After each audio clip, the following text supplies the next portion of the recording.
Inspired by Unreal Engine's Anim Montages, the Animation Composer system delivers a powerful and flexible way to organize animations and drive complex animation-based logic. While a standard Unity animation clip only defines how bones move, an Anim Composer takes care of blending between animations and provides other key options like setting the animation to loop, changing the rate, or previewing attached items. It also allows you to add timed behaviors called ActionBlocks right onto the timeline. Let's go through the process. First thing will be creating or extending a pre-existing mono behavior. For example, one called Anim Dispatcher component, and adding the following code. This will allow us to control through code whether an animation will apply root motion or not. Now you can create a new Animator controller. Drag and drop your character's idle or base animation into it.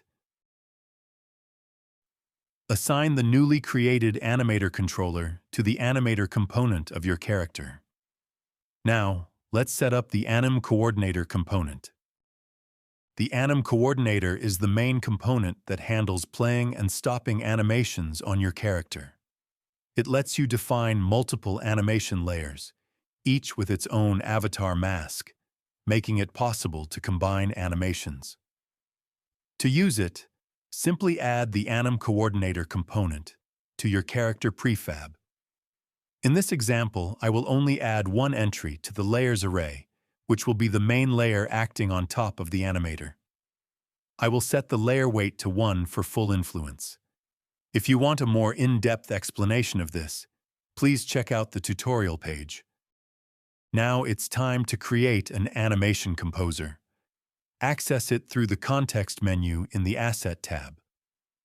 The first thing you want to assign is the preview model and the animation clip that this composer will play. Set the layer this animation will use, in this case 0, corresponding to the first entry we just added to the Anim Coordinator. The blending section allows you to control how smoothly animations transition in and out. Set your preferred blend timings and interpolation curves for great effect.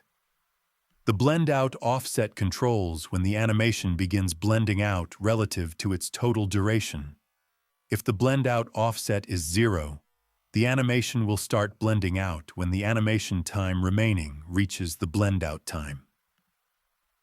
Let's make this animation a little faster. We will enable horizontal root motion in this case. We can set preview root motion to true to see how far the character will move in the animation window.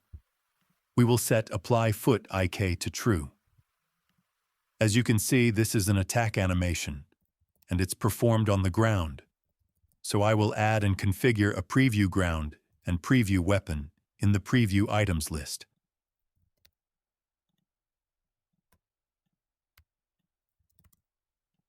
You can use the mouse and keyboard to move and rotate the preview camera, similarly to how it's done in the prefab or scene view.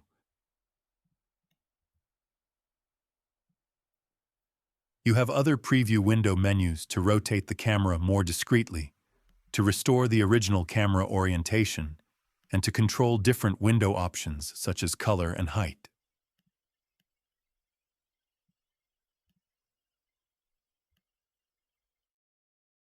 It's finally time to play the newly created Anim Composer at runtime. I recommend pairing these animations with a well-architected state machine system for your character. But for this example, I have written a simple script that will pair input actions to Anim Composers. Let's add the component and check if it works.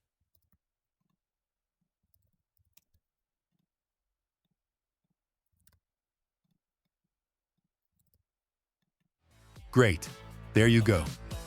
We have successfully implemented our first animations.